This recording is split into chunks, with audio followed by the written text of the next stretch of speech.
Hello sa lahat. Tawagin niyo akong Cherry, taga rito sa Zamboanga. Ibabahagi ko lamang itong naging kwento ni Lola sa akin. Noong nadako yung usapan namin sa mga kwentong aswang. Karanasan po niya ito noong siya ay dalaga pa lamang. Ayon kay Lola Nida, mga nasa edad na 22 anyos pa lamang daw siya noon. Dagdag pa nito, hindi pa siya nagkakanobyo noon at wala pa naman daw siyang balak. Gawa ng iniisip pa niya ang makapagbigay ng tulong sa kanyang mga magulang. Nasa 8 raw po kasi silang magkakapatid at siya nga yung panganay. Ito raw yung dahilan kung bakit takot nga siyang magkamali sa kanyang mga desisyon sa buhay. Dahil nga hirap sila, napagpasya niyang mamasukan sa bayan. Sa kabutihang palad naman, nagkaroon nga siya ng trabaho sa isang panaderya.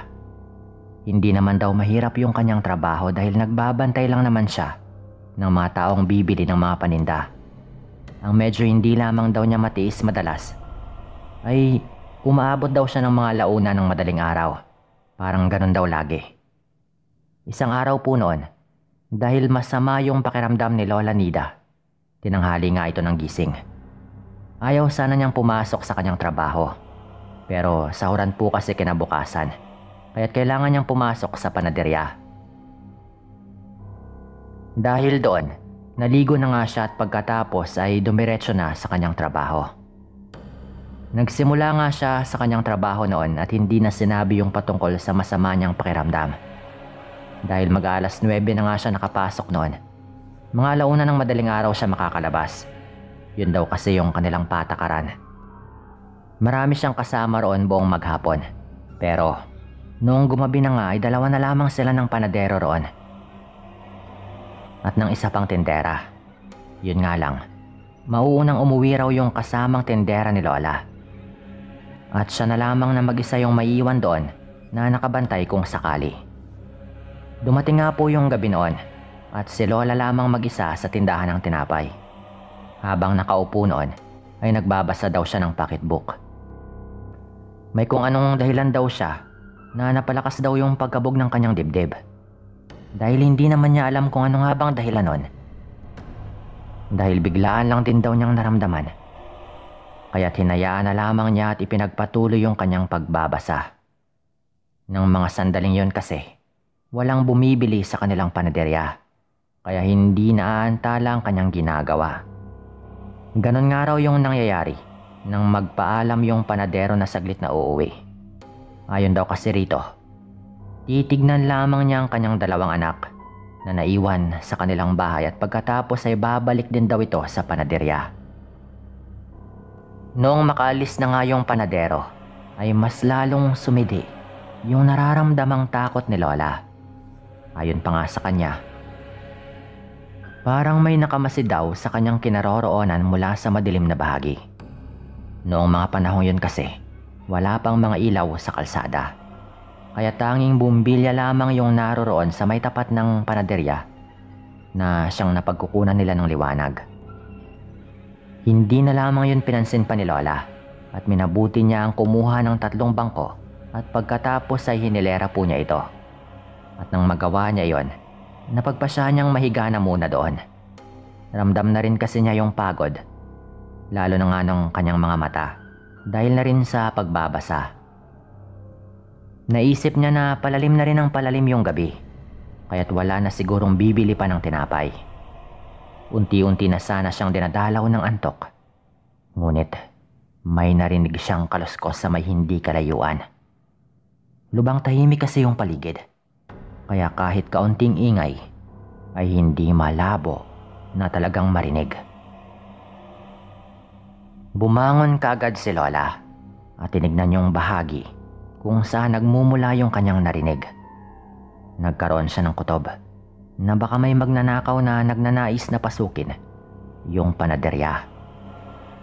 Kaya't minabuti niyang kumuha ng bakal na pwedeng gamiting pamalo para meron siyang pangproteksyon sa kanyang sarili.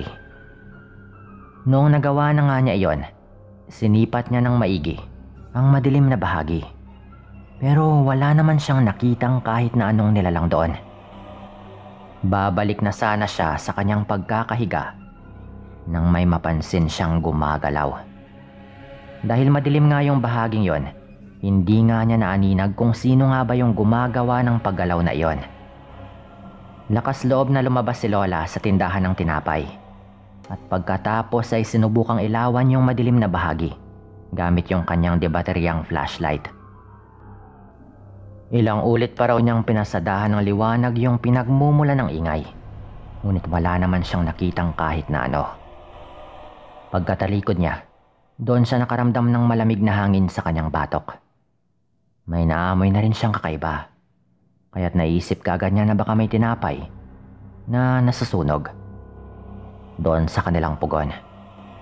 Hinayaan na lamang niya yung gumagawa ng ingay roon at nagmadali siyang pumasok sa panaderya. Tinignan nga niya yung mga tinapay, ngunit labis siyang nagtaka dahil wala namang nakasalang doon. Napakunot nga siya ng noo at napaisip kung ano nga ba yung pinagmumulan ng naturang amoy. Pabalik na sana siya sa kanyang pwesto, pero nakarinig siya ng ingay papasok doon. Nagkaroon siya ng kutob na pinasok na nga sila ng magnanakaw. At dahil doon, inihanda niya ang kanyang bakal na pamalo at pagkatapos ay marahang naglakad pabalik. Habang marahang humahakbang, pinapakiramdaman niya ang paligid. Ilang beses lamang siyang nakarinig ng ingay sa loob ng tindahan ng tinapay. At hindi naman yun nasundan pa. Pero kahit na ganoon ay hindi nga siya nakampante. Saktong pagkapasok niya sa tindahan ay may nakita siyang isang lalaki na nakahubot-hubad. Nakatago yun sa ilalim ng mesa ng kahera. Agad siyang napansin ni Lola dahil kitang-kita yung mesang yon kapag pumapasok siya ron mula sa kanyang pwesto. Agad niyang tinanong yung lalaki kung ano nga ba yung ginagawa nito ron. Pero hindi nakasagot yung taong yon na agad napansin ni Lola na duguan pala. Napansin din ni Lola na parang may kinatatakutan yung tao. Kaya't marahan siyang lumapit dito at pabulong na nagwika kung ano nga ba yung kanyang problema at kung bakit ito naroroon. Talagang pinipilit lang daw ni Lola na maging kalmado noon. Nung una ay hindi daw sumagot yung lalaki. Ngunit makalipas pa yung ilang segundong pagtitig kay Lola ay nagsalita na rin daw ito. Sinabi niya kay Lola na may humahabol sa kanyang mga tao at balak raw siyang patayin. Dagdag pa nito ay nagawa ng araw ng mga itong tagain siya at mabuti na nga lang at hindi raw siya napuruhan.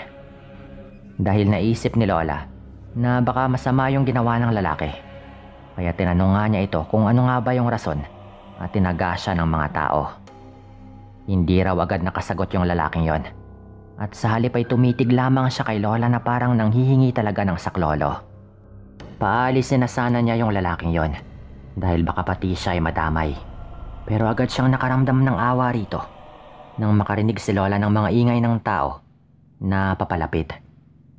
Sinubukan pa niyang ilawan ng debateryang flashlight yung bahaging tinatahak ng mga tao at nakita niyang may mga dalang itak raw yung mga ito. Nang alam na nga ni Lola na medyo malapit na yung mga taong yon, minabuti niyang papasukin yung lalaki sa kwarto kung saan nga sila nagluluto ng tinapay. Alam niyang mapapagalitan siya kapag malaman ng kanyang ginawa, pero naisip niyang baka nanganganib nga yung buhay ng naturang tao. Lihim nga niyang pinapasok yung naturang lalaki sa kwarto na iyon. At pagkatapos ay lumabas siya para harapin yung mga tao. Medyo kinakabahan pa nga siya noon na baka siya yung pagbalingan ng galit nila. Pero naglakas loob daw siya na malaman kung ano nga bang dahilan nila at nagsama-sama silang lumabas. Alam kasi ni Lola na may tinutugi sila at balak niyang alamin kung ano nga ba o sino ito. Ayon pa nga sa kanya ay may kutob din siya na may ginawang masama yung lalaking yon. Kaya't kung malaman niya mula sa mga tao na may masamang ginawa yung lalaki, ay hindi raw sana siya mag-aatubili na ituro sa kanila kung saan nga ba nagtatago yung naturang tao. Nang makalabas na nga siya, Lumapit yung ilang mga tao sa kanya at pagkatapos ay nagtanong sila kay Lola kung may nakita raw ba siyang lalaki. Noong una hindi sumagot si Lola, pero nagtanong siya sa kanila kung bakit parang may masama silang gagawin sa lalaking kanilang hinahanap. Ganoon na lamang yung gulat ni Lola nang malaman niya mula sa mga tao na ang kanilang tinutugis pala ay isang aswang at nang biktima na nga ng isang buntis sa kabilang baryo. Nilarawan din ng mga tao yung itsura ng naturang aswang at nanigas sa kanyang kinatatayuan si Lola noong mawari niya na ang tinutukoy pala ng mga taong yon ay ang lalaking nakahubot-hubad na pumasok sa panaderya. Bahagya siyang napalingon at pinakiramdaman yung loob ng kanyang pinagtatrabahuhan. Nang mapagtanto niya na marahil ay naroroon pa rin yung lalaki, walang pagdadalawang isip niyang sinabi sa kanila na meron ngang pumasok na lalaki sa kanyang pinagtatrabahuhan. Sinabi ni Lola na inakala nito na talagang nanghihingi ng tulong yung lalaki at siya nga yung biktima. Pero sinabi naman ng mga tao na wala namang kasalanan si Lola. Nang mga panahong yon, umikot nga yung mga tao sa paligid ng panaderya upang siguraduhin hindi makakatakas yung naturang aswang. Habang nagkakagulo nga ang mga ito, nanatiling nakatayo roon si Lola at nakamasid lamang sa kanila. Walang ano-ano, ay narinig ni Lola na nagsigawan na nga yung mga tao. Dito ay naisipan niyang tumungo na rin sa may bandang likuran ng panaderya.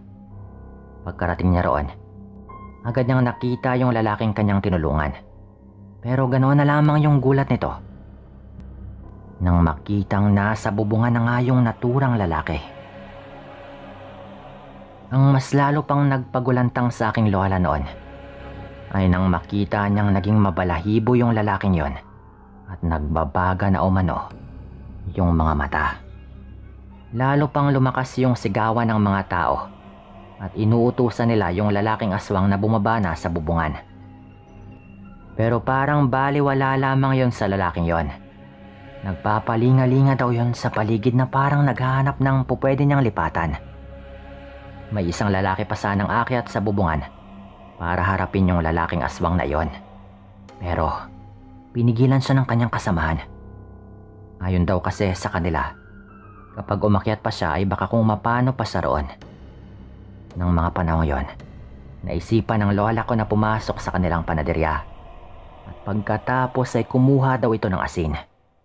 Ninaisa na nitong sabuyan ng asin yung aswang sa maibabaw ng bubungan.